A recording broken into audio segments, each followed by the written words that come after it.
चित्ताचा निरोध करू नका, पण चित्त ज्याच्याकडे जायला पाहिजे त्याच्याकडे ते पाणी वळवा, नाही का? हो, कारल्याकडे लावलं तर तेच पाणी कडू रसाने कारल्याच्या माध्यमातून भेटेल, आणि उसाकडे लावलं तर तेच पाणी गोड रूपाने भेटेल. नमो माय भाष. माऊली महाविष्णू सर्व संत श्रेष्ठ भक्तजन, माऊलींच्या पासून नाथ नामदेवराय तुकोबाराय आदी सर्व संतांनी भगवंताचे गुणगान गायले.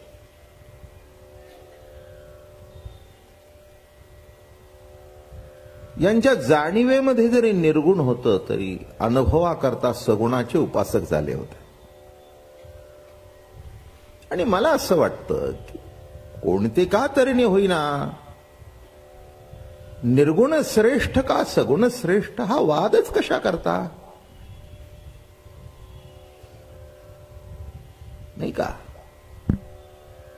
निर्गुण उपासकाने म्हणायचं निर्गुण श्रेष्ठ, सगुण उपासकाने म्हणायचं सगुण श्रेष्ठ.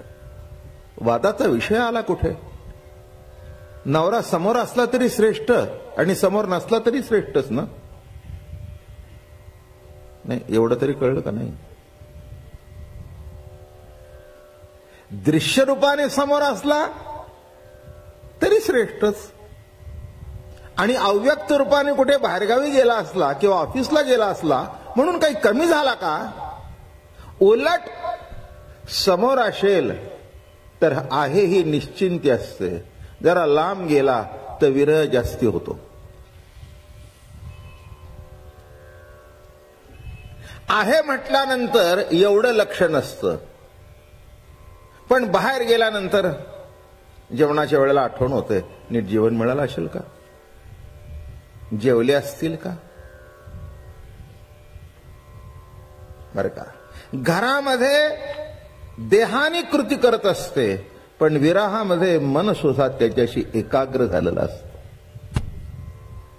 आणि ते मन एकाग्र करण्याकरता सगुण लागतच. अहो, मन निर्गुण आहे पण सगुणाचं चिंतन करतं, म्हणून कुठेतरी कुणाच्या तरी मागे जातं, नाही का? असं आहे का की मन कुठे जातं? कुठे जात नाही. शब्द स्पर्श रूप रस गंध 5 विषय आहेत. 5 विषयापैकी ज्याला ज्या आवडेल त्या विषयाच्या मागे मन जातं. हे विसरू नका कधी. म्हणून ज्ञान्यांचा देव निर्गुण आहे हे सत्य आहे. भक्तांचा देव सगुणी आहे आणि भक्तांचा देव निर्गुणी आहे. एखादा जर ज्ञानी असता तो म्हणला असता गेला गेला तर गेला, उसमें क्या बड़ी बात है. हे त्यालाही आवडलं नसतं.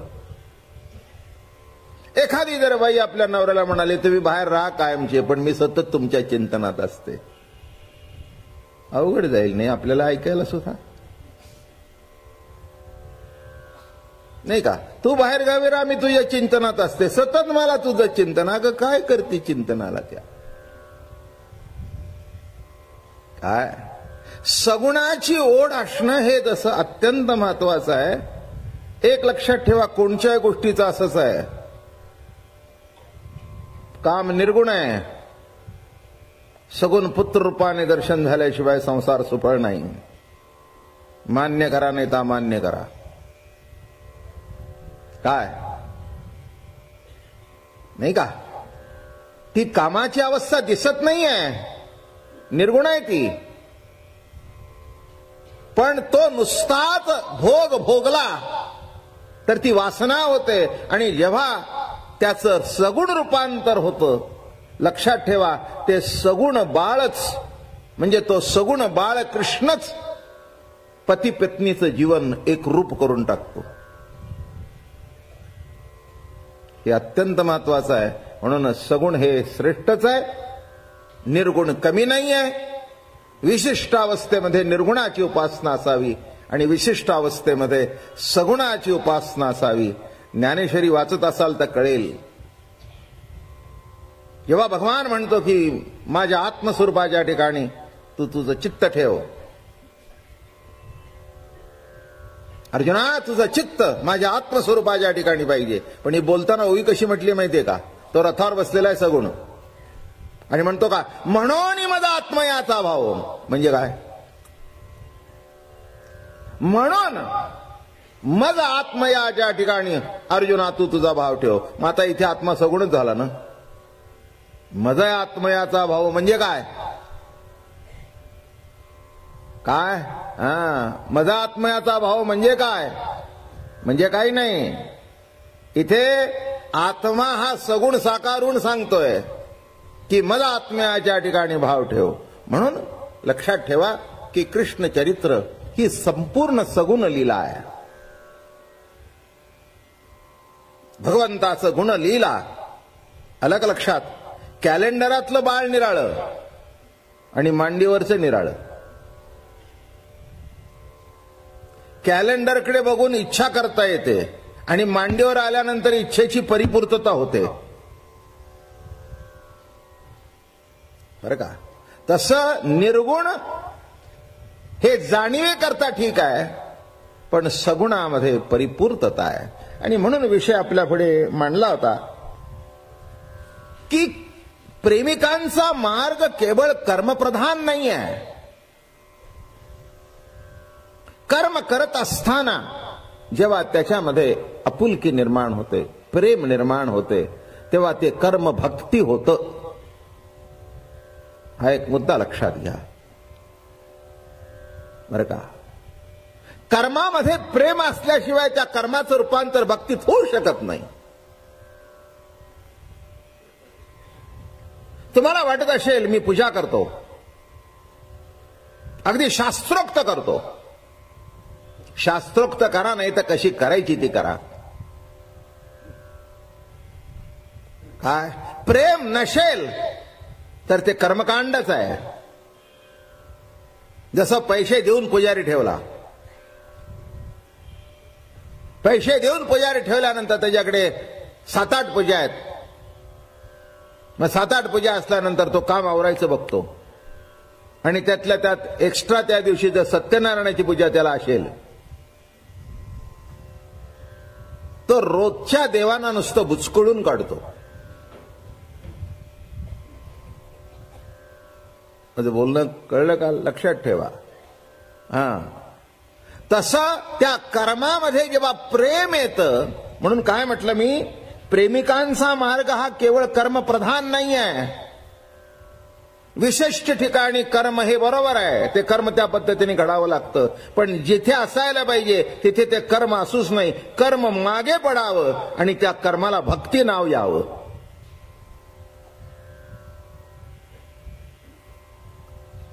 बरं का? हॉटेलमधला मनुष्य मोठ्या मोठ्या हॉटेलच्या दरवाजावर उत्तम कपडे केलेला वेटर उभा असतो. या साहेब, काही घेणे देणे नाही. तो सलामाचे पगार घेतो, याच्याशिवाय दुसरं काही त्याला महत्व नाही. दार उघडतो, बसा साहेब म्हणतो. काय? पण घरामध्ये पती वाट पाहत असेल पत्नीची, किंवा पत्नी वाट पाहत असेल, किंवा आई वाट पाहत असेल, तर ती केवळ वाट पाहण्याची कृती नाही, तर प्रत्येक क्षणाला ती आतुर झालेली आहे. हे केव्हा येत आहेत? तेवढा उशीर कधी होत नाही. एवढा उशीर कधी होत नाही. आज 1.5 तास झाला. माझं बोलणं कळलं का? आज 1.5 तास झाला. तितक्या शेजारच्या काकू आल्या. काय वाट बघताय? आमचा बाळू आला नाही. अहो येईल की, कुठे जातो? एवढा का बाळू लहान आहे का? दुसऱ्या दिवशी तिच्याची तसंच केलं. ते म्हणले काकू काय करताय? म्हणले आमचा आला नाही हो, 1.5 तास झाले. मग मी काल काय करत होती? गप्पासाने येईल की. माझं म्हणणं कळलं का? येईल की. दुसऱ्याच्या बाबतीत कर्म असतं आणि आपल्या बाबतीत प्रेम असतं. कर्मामध्ये जेव्हा प्रेम ओतलं जाईल तेव्हा ते कर्म कर्म राहणार नाही बर का, त्याचं भक्तीत रूपांतर होतं. म्हणून मुद्दा मांडला की प्रेमिकांचा मार्ग हा कर्मप्रधान नाही, अथवा त्या ठिकाणी चित्तवृत्तीचा निरोध सुद्धा करायचा नाही. माझं हे जरा निराळं प्रवचन वाटेल तुम्हाला, वाटण्यासारखंच आहे, कृष्णचरित्र आहे हा. कृष्ण सगळ्या पक्ष निराळा आहे. 16,108 कोटचे देवानी केलेत आतापर्यंत. आणि आता तरी कोणी आहे का 16,108 असलेला? म्हणजे त्याच्या मागेही 16,108 वाचलेला नव्हता, आत्ताही कोणी नाही आणि पुढे होण्याची तर शक्यता नाही, कारण कायद्याने सुद्धा बंधन आलेलं आहे. तेव्हा ती शक्यता संपलेली आहे नाही का. तर कृष्णचरित्र हे कृष्णासारखंच असेल नाही का. हो, सर्व देव आले, तेथे कार्य केले आणि निघून गेले. रामापासून लोकसंपर्क आणि लोकसंग्रह आला. कृष्ण अवतारामध्ये तर सर्व थरातले लोक एकत्र करण्याचा प्रयत्न झाला. मग ते प्रेमाशिवाय एकत्र होत नाहीत. लक्षात ठेवा, समाज एकत्र करायचा असेल, त्याची बांधणी करायची असेल, मला वाटतं कृष्ण चरित्रांनी जो वारकरी संप्रदायाचा पाया रचला, बरोबर आहे ना. आणि त्याला असं लिंक सांगू का, कृष्ण म्हणजेच विष्णू, विष्णू म्हणजेच माऊली, ज्ञानदेवे रचिला. त्या अवतारामध्येच वारकरी संप्रदायाची जी समतेची दृष्टी आहे त्याचा पाया रचला गेला. म्हणून म्हटलं मी की त्या ठिकाणी केवळ चित्ताचा निरोध करायचा नाही. लक्षात ठेवा, चित्ताचा निरोध केला तर प्रभूकडे ओढ कशी लागेल. भेटवा हो त्यासी. आता हे निरोधाचं लक्षण आहे का काय? इथे निरोध नाहीये, इथे वृत्ती आवरण नाहीये, इथे वृत्ती योग्य मार्गाने प्रभूकडे लावणं आहे. थोडस विषय नीट समजून घ्या. काही काही सांगतात वृत्तीचा निरोध करा. ठीक आहे, जिथे करायला पाहिजे तिथे करायला पाहिजे. योगामध्ये करावा लागतो, इथे तसं करावं लागत नाहीये. इथे एकच आहे, चित्ताचा निरोध करू नका. पण चित्त ज्याच्याकडे जायला पाहिजे त्याच्याकडे ते पाणी वळवा नाही का. हो, कारल्याकडे लावलं तर तेच पाणी कडू रसाने कारल्याच्या माध्यमातून भेटेल, आणि उसाकडे लावलं तर तेच पाणी गोड रूपाने भेटेल. कारल्यालाही पाणीच लागतं,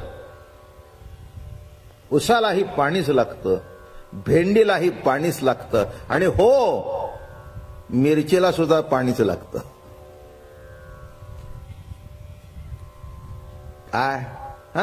काय गंमत आहे. पाणी तेच एकातून तिखट रूपाने प्रकट होतंय. हाच तर सत्तेचा विलास आहे, हीच तर सत्तेची लीला आहे. म्हणून लक्षात ठेवा, इथे केवळ निरोध नाही, प्रत्येक कर्मातून कृष्ण दर्शन घेऊन त्याच्याशी एकरूप होणं ही रासलीला आहे नाही का. ही भोगलीला नाही आहे, काम निरोध लीला आहे. पण निरोध कशाचा? लक्षात ठेवा, जी आपली वृत्ती अशी आहे, विकार अधीन झालेली आहे, ती विकाराधीन न होता त्या वृत्तीला त्याच्यामधून प्रेम रूपाने एकरूप करायचं प्रभूशी. पुढचा एक भाग असा आहे की काही मंडळी असं म्हणतात, तत्त्वम. हा एक भाग आहे. म्हणजे आपल्याला माहिती आहे, मागे आपल्याला सांगितलंय, पण लक्षात असेल नसेल. 4 वेदाची 4 महावाक्य आहेत. अयमात्मा ब्रह्म, प्रज्ञानाम ब्रह्म, तत्वमस्यादीन अहम ब्रह्मास्मि. तर ज्ञानमार्गी जी माणसं आहेत, वेदांताधिष्ठित आहेत, ते काय म्हणतात तत् आहे ते त्वम व्हावं. तत्त्वम असी, ते जे तत्व आहे ते तू आहेस हे गुरु सांगतात. आणि गुरु सांगितल्यानंतर हा म्हणतो, मी काय सांगतोय नीट लक्षात आलं का? तुम्ही म्हणाल बाबा महाराज काय सांगतायत? मी तुम्हाला रासक्रीडा सांगतोय, पण ती फार निराळ्या तऱ्हेने सांगतोय बरं का. तत्त्वम असी, इथे जर थांबला तर रस कुठून आणि रास कुठून? काय सांगतं? तत्त्वम असी, ते तत्व तू आहेस. झालं. आता ते तत्व गुरु सांगतात. बघा मागेही सांगितलंय, पुन्हा सांगतो. गुरु काय सांगतात? वेदाची 4 महावाक्य. 4 महावाक्यामध्ये हे एक प्रख्यात वाक्य, सर्वश्रेष्ठ असं वाक्य. काय कळलं का रे बाबा? तू कोण आहेस? तत्त्वम असी, ते तत्व तू आहेस. मग शिष्य म्हणतो, होय महाराज आपण म्हणता ते बरोबर आहे. अहम ब्रह्मास्मी, ते तत्व मी आहे. शब्दाची भाषा कळली? ते तत्व तू आहेस. हा बघा आता व्यवहार सांगतो. का रे हे घड्याळ तुझं आहे का? हो माझं आहे. काय भाषा बदलली? हे घड्याळ कोणाचं? हे तुझं आहे का रे? नाही माझं आहे. हा, ते तत्व तू आहेस. हो महाराज बरोबर आहे, ते तत्व मी आहे. अहम ब्रह्मास्मी. कस्तुरीचा टिळा गे,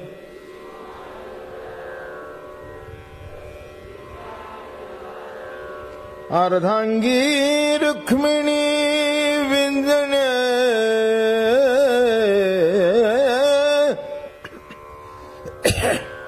अर्धांगी रुक्मिणी विंजणे, वारिती गोपी बाळा गे, तुळशी माळ गळा गे, कस्तुरीचा टिळा गे.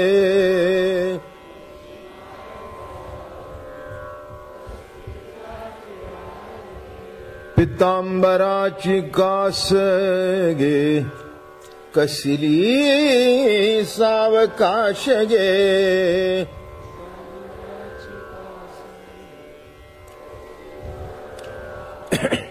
पितांबराची कास गे, कसली सावकाश गे.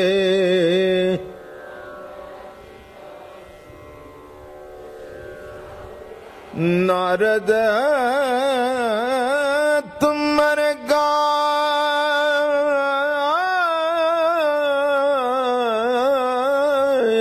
करीती, नारद तुंबर गायन करीती, पुढे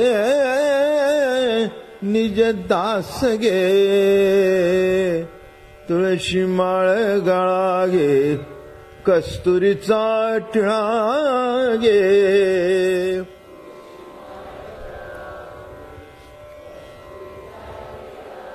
अर्धांगी रुक्मिणी विंजणे, वारिती गोपी बाळा गे, तुळशी माळ गळा गे, कस्तुरीचा टिळा गे.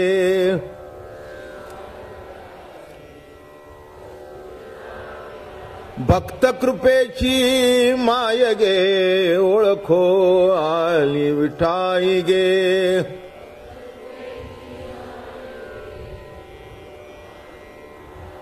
भक्त कृपेची माय गे, विठे जोडिये पाय गे, जोडियले पाय गे, तुळशी माळ गळा गे, कस्तुरीचा टिळा गे.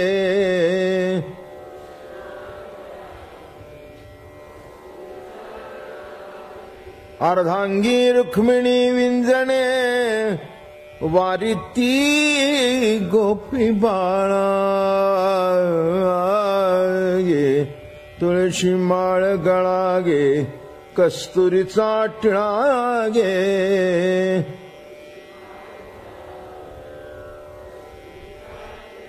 पुंडलिकावरदे हरिविठ्ठल श्री ज्ञानदेव तुकाराम ज्ञानेश्वर महाराज तुकाराम महाराज नमो